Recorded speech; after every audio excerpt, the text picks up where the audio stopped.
અયોધ્યા ખાતે આગામી 22મી જાન્યુઆરીના રોજ ભગવાન શ્રી રામચંદ્રજીની જન્મભૂમિ પર નિર્માણ પામેલા ભવ્ય રામ મંદિરના પ્રાણ પ્રતિષ્ઠા મહોત્સવનું આયોજન થઈ રહ્યું છે. દેશ દુનિયા માટેના આ આસ્થાના કેન્દ્ર એવા રામ મંદિરની પ્રાણ પ્રતિષ્ઠા મહોત્સવના સહભાગી થવા માટે તમામ લોકો ઉત્સાહી છે. ત્યારે દરેક લોકો આ મહોત્સવમાં સહભાગી બને તેવા પ્રયાસો થઈ રહ્યા છે.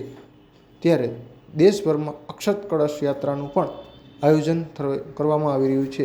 મોરબી જિલ્લામાં પણ આ અક્ષત યાત્રા યોજાઈ રહી છે.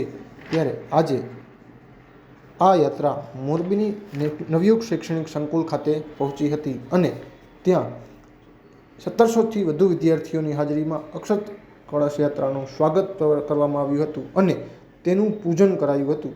આ ઉપરાંત બાળકોને ભગવાન શ્રી રામચંદ્રજીના જીવન ચરિત્ર વિશે પણ સમજણ આપવામાં આવી હતી અને આગામી 22મી જાન્યુઆરીના રોજ યોજાનારા આ ભવ્ય પ્રાણ પ્રતિષ્ઠા મહોત્સવને નિહાળે અને તેનો લાવો લે તેવી અપીલ કરવામાં આવી હતી. આ તકે શાળાના સંચાલકો, શૈક્ષણિક સ્ટાફ, વિદ્યાર્થી મિત્રો તેમજ ધર્મપ્રેમી જનતાઓ ત્યાં જોડાઈ હતી. જી, જય શ્રી રામ. આજે નવયુગ ગ્રુપ ઓફ એજ્યુકેશનમાં જે અયોધ્યામાં રામલલ્લા બિરાજમાન થવા જઈ રહ્યા છે એ અનુસંધાને આજ અક્ષત કળશનું પૂજન અને રામ ભક્તોનું સ્વાગત બજરંગ દળ, વિશ્વ હિન્દુ પરિષદ અને રાષ્ટ્રીય સ્વયંસેવક સંઘના રામ ભક્તો દ્વારા આજે કાર્યક્રમ થયો હતો.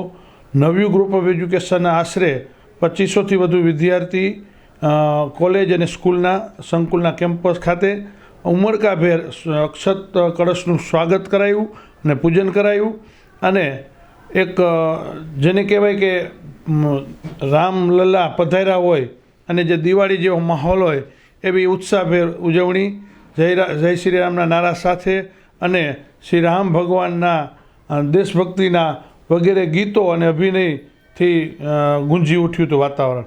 એટલે આજે અદ્ભુત કાર્યક્રમ જેને કહેવાય કે ખરેખર એક મિની અયોધ્યાનો માહોલ અહીંયા નવયુગના કેમ્પસમાં ઊભો થયો હતો. એવું આજે મોરબી ખાતે નવયુગ ગ્રુપ ઓફ એજ્યુકેશનમાં સરસ મજાનો કાર્યક્રમ થઈ ગયો અને બધા ઉત્સાહભેર જોડાયા.